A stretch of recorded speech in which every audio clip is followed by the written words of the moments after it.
Stanley，你做藝人啦、歌手嘅保安工作啦，都做咗，我知道你有40年啦。咁其實咧喺跌跌裏邊好多嘢發生過嘅，有冇嘢可以同大家分享下咧？其實40年嘅生涯裏邊咁，起起落總會有嚇，咁就冇話特別話有一啲係好特別，我會覺得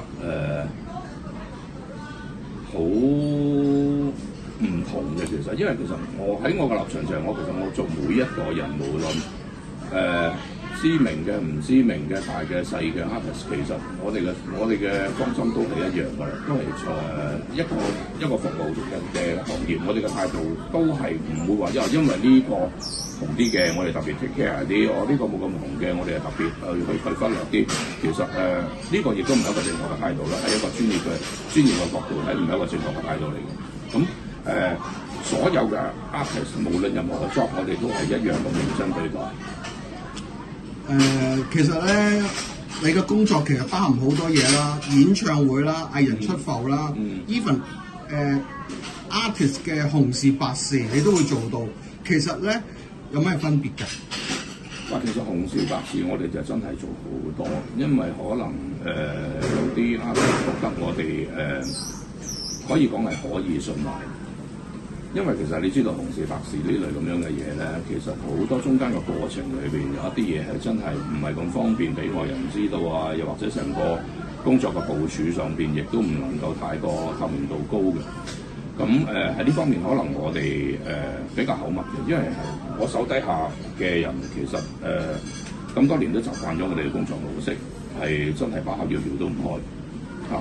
即係先唔好計你嗰個工作能力係點，你首要條件係你一定要口密，點啊的話你乜嘢都唔使做嗱。咁紅事白事呢啲嘢咧，我哋真係做唔少嘅，咁同埋嚟講就亦都有一啲係比較係辛苦啲嘅會嚇。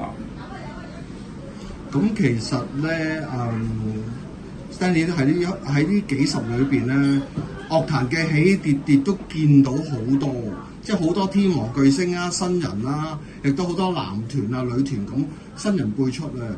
其實你點睇以前同埋現今嘅樂壇咧？其實唔係淨止樂壇嘅，其實任何一個範疇，我覺得都存在有呢個起起跌跌，有前浪有後浪。就算我自己呢個行業，我都覺得係存在呢樣嘢嘅。咁點樣令到你嗰個地位可以保持？唔好講話唔跌，唔好講話再升級，但起碼你唔好要退呢樣嘢。其實係好睇你嘅工作態度，好睇你對嗰個行業嘅認真嘅程度。其實每一樣嘢，我成日都係咁講㗎，我同我啲同事都係咁講。其實一個行業，你擺相當嘅時間落去，其實你應該係有一定嘅return，有一定嘅收穫嘅。無論係你嘅名聲好，無論係你嘅利益收入都好，其實都係一路累積落嚟嘅。其實同人生經驗一樣，都係一路咁累積落去嘅。咁有啲嘢係我覺得你唔要，就算你唔係話你係做呢個行業裏邊最 top 嗰個，但起碼你係保持有人認得你，有人記得你嗰個，其實已經好足夠。唔該晒 Stanley。